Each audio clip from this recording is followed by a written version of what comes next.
Question है, एक व्यक्ति अपने सामान्य गति की 60% गति से चलते हुए गंतव्य स्थल पर 30 मिनट देरी से पहुंचता है। गंतव्य स्थल तक पहुंचने का उसका सामान्य समय कितना है? तो यहाँ पर प्रश्न में दिया हुआ है कि एक व्यक्ति अपनी सामान्य गति से नहीं चलता है, सामान्य गति की 60% गति से चलता है। तो यहाँ पर हम लिखते हैं कि 60% का अगर हम भिन्न रूप निकालें तो ये किसके बराबर होगा। यहाँ पर हम लिखेंगे 60 और प्रतिशत का चिन्ह हटाकर बट्टे में हम लिखेंगे यहाँ पर 100। और जब हम इसको हल करेंगे तो 0 से 0 कट जाएगा और यहाँ पर आ जाएगा ये किसके बराबर, 3/5 के बराबर। तो आपको ये समझ में आ गया है कि 60% का भिन्न रूप क्या होता है, 3/5 होता है। तो यहाँ पर हम लिख लेते हैं सामान्य चाल, यानी कि व्यक्ति की सामान्य चाल क्या है, और यहाँ पर हम लिखते हैं वर्तमान चाल क्या है। वर्तमान चाल यानी कि अब उसकी कितनी चाल है।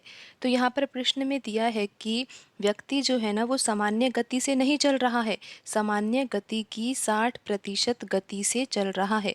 तो हम यहाँ पर मान लेते हैं कि जो बट्टे में 5 लिखा हुआ है ना, इसको हम यहाँ पर मान रहे हैं सामान्य चाल। तो 5 का 60% किसके बराबर होता है, 3 के बराबर होता है।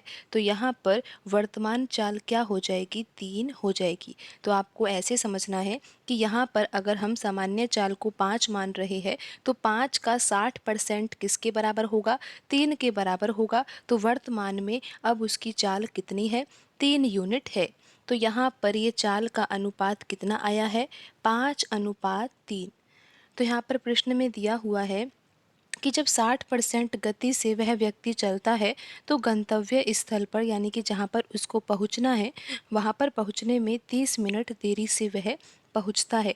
यानी कि अब उसको ज़्यादा समय लगेगा, क्योंकि पहले अगर उसकी चाल यहाँ पर 5 यूनिट थी तो अब यहाँ पर चाल उसकी कम हो गई है ना, तो समय तो उसको ज़्यादा लगेगा।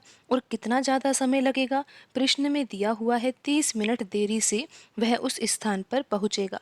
अब आप यहाँ पर ये देखिए, जब वह सामान्य चाल से चलता तो भी वह उसी स्थान पर जा रहा था जिस स्थान पर वह अब जा रहा है जब उसकी चाल कम हो गई है। तो यहाँ पर दूरी तो समान है दोनों स्थिति में, चाहे हम यहाँ पर सामान्य चाल को ले या फिर हम यहाँ पर वर्तमान चाल को ले, तो दोनों स्थिति में यहाँ पर दूरी क्या है, समान है। क्योंकि उस व्यक्ति को पहुँचना कहाँ है, उसी स्थान पर पहुँचना है जिस स्थान पर वह पहले पहुँचना चाह रहा था जब उसकी चाल सामान्य चाल थी।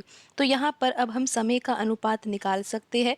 अगर यहाँ पर चाल का अनुपात 5:3 है तो यहाँ पर दूरी जो है वो समान है, तो समय का अनुपात चाल के अनुपात का उल्टा होगा और ये अनुपात कितना होगा, 3:5 होगा। तो इस तरह से आपको यहाँ पर ये समझना है। अब आप यहाँ पर ये देखिए कि अगर व्यक्ति सामान्य गति से चलता तो उसकी चाल कितनी, 5 यूनिट, और समय कितना लगता, 3 यूनिट समय लगता। लेकिन वर्तमान चाल उसकी 5 से 3 हो गई तो समय भी यहाँ पर 3 से 5 हो गया। यानी कि समय में क्या हो रही है, वृद्धि हो रही है। और कितनी वृद्धि है यहाँ पर, पहले समय अगर 3 यूनिट था तो अब कितना है, 5 यूनिट है। तो यहाँ पर समय की जो वृद्धि है ना वो कितनी है, 2 यूनिट है। तो यहाँ पर ये प्रश्न में किसके बराबर दे रखा है, 30 मिनट के बराबर दे रखा है। तो यहाँ पर हम लिख लेते हैं कि 2 यूनिट किसके बराबर है, 30 मिनट के बराबर है।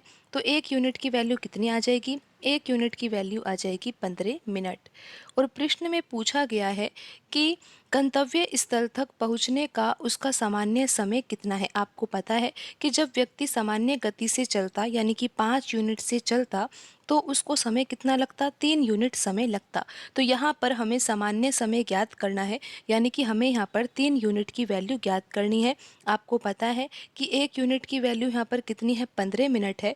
तो 3 यूनिट की वैल्यू कितनी हो जाएगी, 45 मिनट हो जाएगी।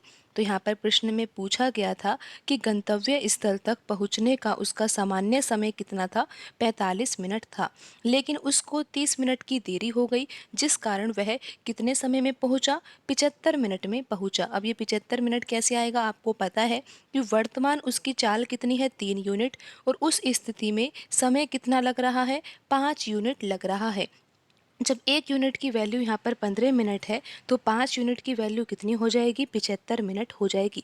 लेकिन प्रश्न में पूछा गया है सामान्य समय, तो सामान्य समय यानी कि सामान्य गति से जब वह चलता, तो उस स्थिति में कितना समय लगता? तो यहाँ पर आंसर होगा 45 मिनट और ऑप्शन ए यहाँ पर सही होगा।